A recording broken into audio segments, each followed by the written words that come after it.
a paz do Senhor, sejam todos bem-vindos para mais um estudo de uma lição da nossa escola bíblica dominical. Eu tenho sempre a intenção, irmãos, de transmitir estas aulas, dando uma direção para os professores e também para os alunos acerca do estudo da lição. Então é uma abordagem rápida, bem prática, mas que vai contribuir certamente com o entendimento para cada um dos amados irmãos. A lição de número 6, nós temos como objetivo estudar a igreja como organismo e organização. Então esse trimestre estamos estudando o corpo de Cristo, a eclesiologia, o estudo da igreja, e hoje a aula vamos falar sobre organismo e organização. Eu acredito que é uma aula bastante importante, porque vai tirar, dentro do contexto aí da igreja em geral brasileira, da Assembleia de Deus, vai tirar muitas dúvidas de muitos irmãos acerca de diversos assuntos, né? Já vi bastante irmãos com dúvida acerca, aparentemente um assunto muito simples, mas muito importante, justamente pelo crescimento que nós temos hoje da prática dos desigrejados. Então, nesse sentido, é bastante importante essa lição que vamos estudar. Então, irmãos, há duas palavras aqui que é bastante importante, né? Organismo e organização. A gente já tem uma visão panorâmica do que se tratará a aula. Então a aula tem o objetivo de explicar que a igreja, ela metaforicamente, ela transmite uma imagem do corpo de Cristo, que ela então ela é um organismo vivo, né? E ao mesmo tempo ela é uma organização com CNPJ, dentro de um conceito civil, né? Dentro do conceito civil, dentro das legislações de cada país, de cada estado. Então hoje vamos abordar acerca deste assunto. O texto áureo está lá em Atos 6,3, que diz: Escolhei, pois, irmãos, entre vós 7 varões de boa reputação, cheios do Espírito Santo e de sabedoria, aos quais constituamos sobre este importante negócio. A verdade prática: a igreja é um organismo vivo, contudo, como toda estrutura viva, precisa ser organizada. Então vamos lá. Hoje nós temos 3 temáticas, né? 3 tópicos. A primeira é falar sobre a estrutura da igreja cristã. A gente vai abordar um pouquinho aqui sobre a igreja no Novo Testamento. O governo da igreja nas diferentes tradições cristãs. E igreja, o subtópico 2, a igreja é um organismo vivo e organizado. E o tópico 3, o governo da igreja nas diferentes tradições cristãs. Vamos falar bastante importante esse esclarecimento para os irmãos. Então, veja bem, a igreja, ela, antes de ser uma organização, ela é primeiramente um organismo vivo. Isso quer dizer que em todos os continentes da Terra nós temos membros deste corpo.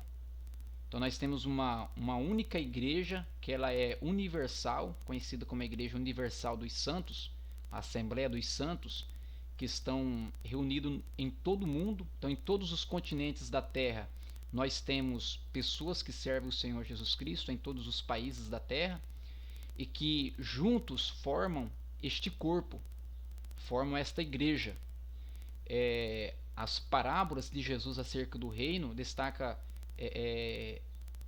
bem esse papel da igreja, porque algumas parábolas que destacam o crescimento do reino vai justamente ilustrar que o reino iria crescer até preencher toda a terra, né? Até chegar no seu apogeu, que isso acontecerá. Dentro desse contexto também a igreja ela cresce em todos os continentes da terra, tendo esse papel fundamental de levar o evangelho, né? De ser esse agente. Então, em todos os continentes da terra, em todos os países, nós temos a verdadeira igreja de Jesus Cristo. Então, entre todas as denominações evangélicas, tem a verdadeira igreja. Por exemplo, no Brasil, nós temos cerca de mais de 30 mil denominações evangélicas. Dentro de cada denominação evangélica, existe ali um grupo de cristãos que são fiéis a Cristo, que tiveram um novo nascimento, que vivem uma vida de justiça, que vivem uma vida edificada na palavra de Deus, que tem os princípios lá que nós estudamos na lição de número 2, né, lição de número 3, que tem os princípios de uma verdadeira igreja, que realmente estão fundamentados na palavra de Deus e que vive uma vida no Espírito, né, uma vida prática de justiça. Então esta igreja, ela está dentro de cada denominação evangélica. No Brasil inteiro, no mundo inteiro, existe a verdadeira igreja que forma um só corpo. Então isto é o organismo vivo, isto é um único organismo, né? Uma única igreja que está espalhada no mundo inteiro.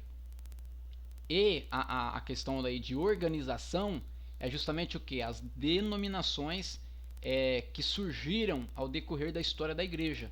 Essas denominações as que comportam então este organismo em cada um destes países, em cada um desses continentes.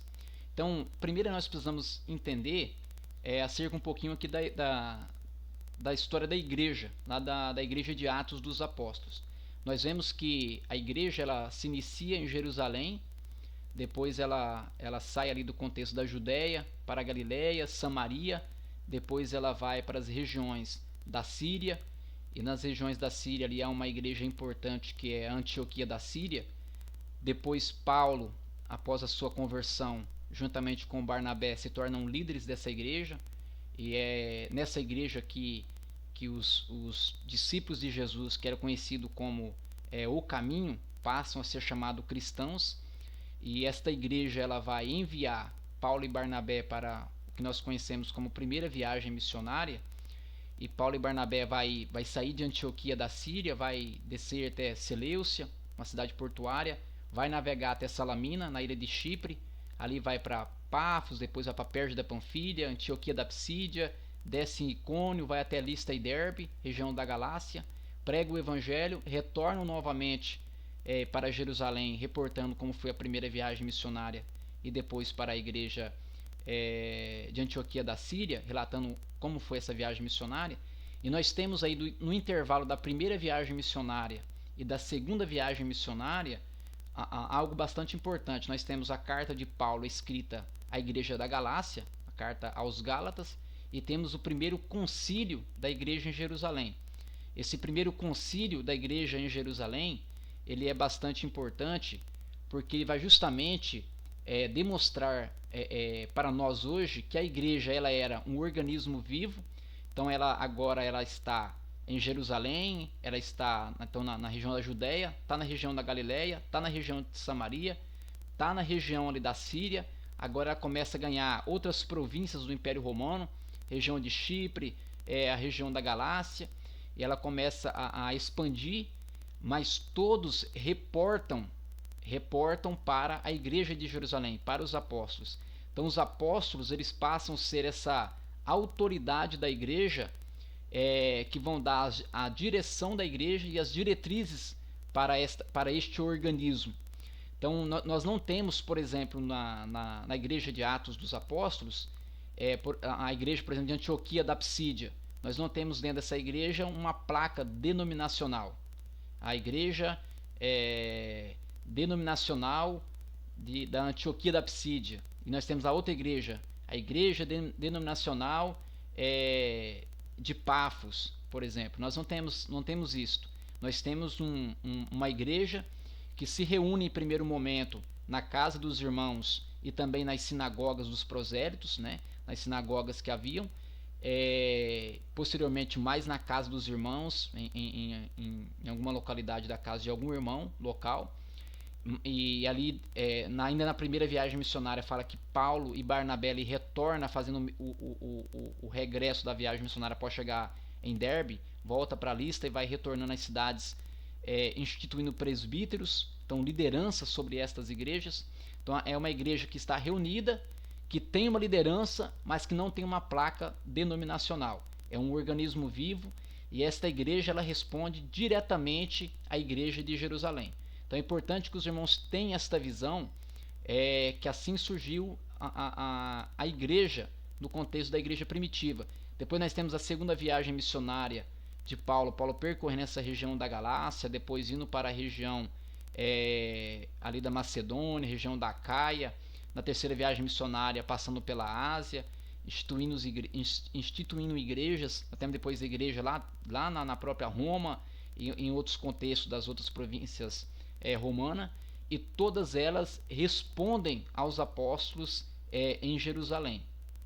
Então eles eram esta autoridade e esta direção para a igreja. Então era uma igreja que não tinha placa denominacional, mas era uma igreja que tinha liderança. Então esta lição ela vai tratar muito isto, deixar claro para os irmãos que a igreja ela não tinha uma placa denominacional, né?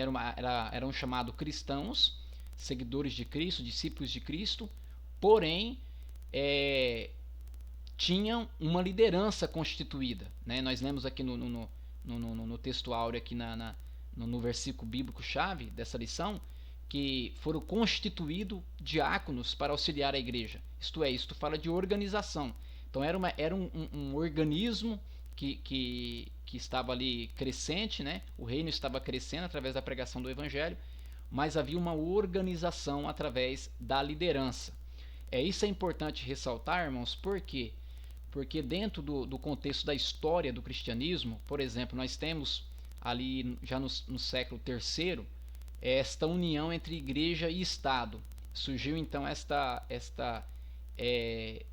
esse termo denominação. Nós temos então a Igreja Católica Romana, e quando a Igreja Católica Romana ela é instituída, nós já temos uma primeira divisão, que ela é muito pouco comentada dentro dos estudos bíblicos, né? Mas dentro do contexto histórico da igreja, vários historiadores vão destacar que quando há esta união entre igreja e Estado, nós vamos ver um pouquinho esse modelo mais na frente,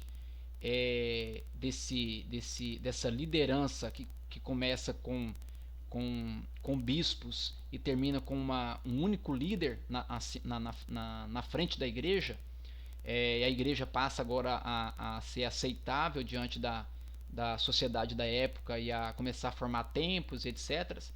E então há um primeiro grupo que sai desta igreja, e eles são chamados de eremitas. São aquelas pessoas que passaram a habitar em cavernas, em lugares isolados, passaram a ir a lugares, viver em lugares menos populosos, para conseguir preservar o que eles achavam ser a fé verdadeira. Porque nós sabemos que uma vez que há esta união entre igreja e Estado, devido a uma grande massa que se converteu na época ali do imperador Constantino, os bispos não conseguiram doutrinar, e muitas dos preceitos místicos que haviam na época de diversas religiões também se fundiram ao cristianismo, e isso trouxe ali muitos males à cristandade ao decorrer da história da igreja. Então há essa primeira divisão, que é importante destacar, que são chamados eremitas. Eles passaram a viver separadamente do que nós chamamos de denominacional, né? Porque surge ali essa união entre igreja e Estado. O tempo passa, nós temos depois uma segunda divisão, que é a igreja ortodoxa, e temos depois a igreja protestante. Mas o que é bom deixar aqui esclarecido é que hoje, nos dias de hoje, surgiu um grupo de pessoas que são até chamados de desigrejados, que eles tentam assumir para eles a autoria da igreja de Atos, que é uma igreja que não tem placa denominacional, que congregava e cultuavam, e que não tinha uma placa. Então eles falam, não, eles cultuavam na casa dos irmãos e não havia uma placa. Então esta igreja, de fato, ela não tinha uma placa denominacional, mas era uma igreja organizada, era uma igreja que tinha uma liderança, que tinha uma organização. Então isso é importante deixar destacado. As pessoas que já vivenciaram e já praticaram a fé como um desengrejado, a palavra desengrejado, que é no sentido de que não está não está fazendo parte de uma denominação, né? Eu acho que a palavra desigrejado ela até é um sentido um pouco forte, que está dizendo que a pessoa não está fazendo parte da igreja, mas é aqueles grupos de pessoas que estão congregando que não fazem parte de uma denominação constituída, isso é, uma organização. São apenas uma igreja como organismo. Eles têm uma liderança nacional, aqui no Brasil, por exemplo, de pessoas que são líderes nacionais. Já conversei com alguns irmãos que fazem parte desses grupos de pessoas que são chamados desengrejados, e eles relataram que tem uma liderança, mas é uma liderança distante. Então, o que acontece muitas das vezes? O problema está na questão de que eles não conseguem manter uma vida realmente dedicada ao Evangelho. Segundo, não conseguem estarem congregando com frequência. Terceiro, tem uma liderança muito distante. Então é comum, isso eu falo por experiência, é comum você encontrar alguns irmãos desse movimento que estão frios na fé, que estão realmente desnutridos espiritualmente, não tem uma edificação, porque não tem um acompanhamento.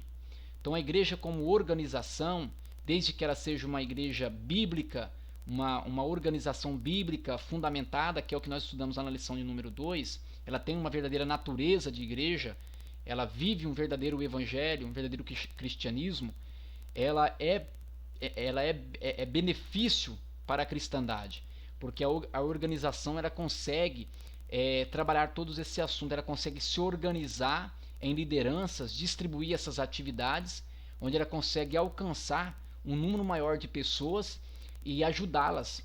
Então ali você tem pessoas que estão trabalhando com novo convertido, trabalhando com jovens, trabalhando com adolescentes, trabalhando com crianças, e isso consegue auxiliar estas pessoas. Sem dizer que as pessoas que não têm essa liderança próxima e não têm esses cuidados, caem nos descuidos que nós estudamos na lição anterior, né, que é justamente não conseguir ter um acompanhamento como novo convertido na fé, né? Então esta igreja lá de Atos era uma igreja que não tinha uma organização com CNPJ, porém era uma igreja instruída e que tinha uma liderança constituída, que era a igreja de Jerusalém.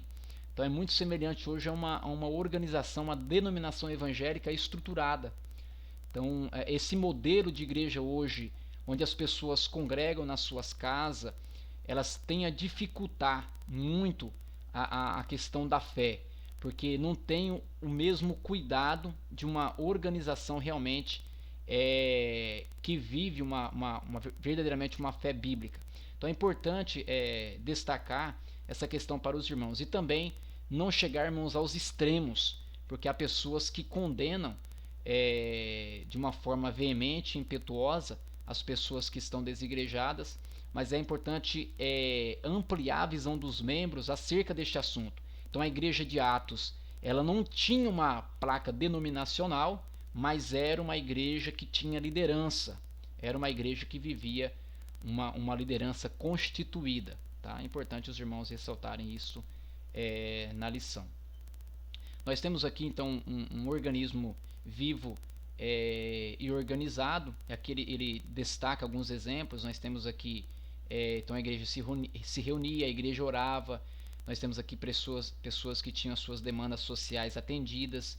Nós temos a instituição dos diáconos, nós temos as lideranças, nós temos os envios dos missionários, né? Nós temos aqui um aspecto litúrgico e ritual que Paulo escreve aí aos Coríntios, Paulo escreve aos Romanos, acerca do batismo, acerca da ceia do Senhor. Então isso é extremamente importante. Uma igreja, uma igreja que é realmente uma igreja organismo, uma igreja viva, ela tem que seguir todos esses preceitos e tem que estar organizada desta maneira, tá? Então nós temos aqui o tópico de número 3, que é o governo da igreja nas diferentes tradições cristãs. Então, nós temos aqui alguns modelos que foram deixados pelo escritor dessa lição, que é o modelo episcopal. Então aquele modelo, a palavra episcopal vem da palavra grega episkopos e aparece alguma vez no Novo Testamento. Então, no contexto atual, o episcopalismo defende que Cristo confiou o governo da igreja a uma categoria oficial denominada de bispos ou supervisores. Com o tempo, esse sistema passou a defender a primazia de um bispo sobre outro e terminou culminando no papado romano.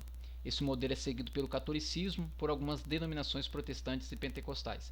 Então, aí a grande primazia é o modelo católico, né, do catolicismo, onde se utiliza o modelo de bispos e é onde um bispo passa a predominar. Nós temos a igreja ortodoxa, que também segue o mesmo modelo, com algumas diferenças, e também temos algumas igrejas hoje protestantes pentecostais que seguem este modelo.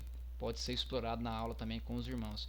Temos um modelo aí presbiteral, né, que são a constituição dos presbíteros. Então, ali, contudo, no atual sistema presbiteral, a igreja elege os presbíteros para um conselho. Dessa forma, o conselho possui autoridade para conduzir a igreja local. Então, nesse modelo, são os presbíteros que se reúnem e que dá a direção para a igreja, tá? Nós temos aqui outro modelo, que é o modelo congregacional, que é a prática de eleger os dirigentes da igreja local no contexto do Novo Testamento, que é visto em Atos 14. Nesse atual sistema, o pastor é eleito pela Assembleia Geral da igreja local. Assim, as igrejas locais são autônomas nas suas tomadas de decisão, não estando sujeitas a nenhuma interferência que venha de fora. É o modelo seguido pelos batistas, pelos batistas, e por alguns batistas, né? Hoje mudou bastante. Mas o modelo congregacional, então, é esse modelo que é seguido por alguns batistas, e é quando a igreja, a congregação decide o que vai ser feito, tá? Não os presbíteros, mas a igreja em geral, ela que faz essa decisão. E tem um sistema do governo da nossa igreja, né? Nossa Assembleia de Deus. Então, no contexto norte-americano, as Assembleias de Deus se aproximam mais do modelo de governo presbiteral, onde os presbíteros tomam as decisões. Então, por outro lado, no contexto brasileiro, nossa igreja reúne elementos dos sistemas episcopal e congregacional. Então, portanto, um modelo híbrido. Quer dizer o que, irmãos? Quer dizer que existe um concílio de ideias relacionado aos presbíteros, aos pastores evangelistas, à convenção geral e também à igreja geral. Então, há tomadas de decisões que são tomadas pela igreja, há tomadas de decisões que são tomadas pelos presbíteros, há tomadas de decisões que são tomadas pelos pastores nas convenções. Então, este é o nosso modelo hoje adotado pelas Assembleias de Deus no Brasil. Nessa lição, então, concluímos que fizemos uma análise da igreja como organismo e organização.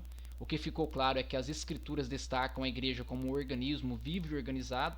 Nesse aspecto, juntamente com os presbíteros e diáconos, o colégio apostólico dava corpo e forma ao ministério local da igreja neotestamentária. Embora essa igreja possuísse uma estrutura organizacional muito simples, contudo, ela existia. Por outro lado, embora não haja nenhuma norma específica de como deve ser o governo da igreja no Novo Testamento, ao longo dos anos os cristãos têm procurado se inspirar no texto bíblico para regulamentar seus ministros e ministérios.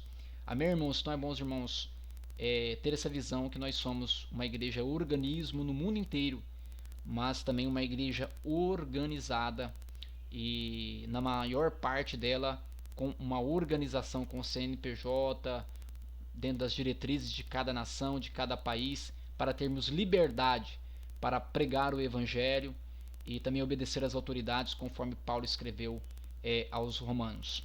Amém? Que Deus abençoe no nome do Senhor Jesus Cristo, que possa ter contribuído nesta aula para os amados irmãos. Deus abençoe no nome de Jesus. Olá, pessoal. Nesta manhã eu quero compartilhar este momento de alegria com vocês, desta nova obra lançada em um dos temas mais relevantes do nosso tempo, acerca de casamento, mas especificamente acerca do adultério. Então, nesta obra eu vou falar sobre o anti-adultério, a prevenção contra o adultério, para que ele nunca venha a acontecer. Mas se acaso pessoas estão passando pelo adultério, como lidar com essa situação, quais as consequências do adultério e também o pós-adultério. É uma obra extraordinária, muito linda, Ficou um livro muito bom, muito bonito, um excelente acabamento. Quero compartilhar esse momento com vocês aqui. Bênção de Deus, Deus abençoe.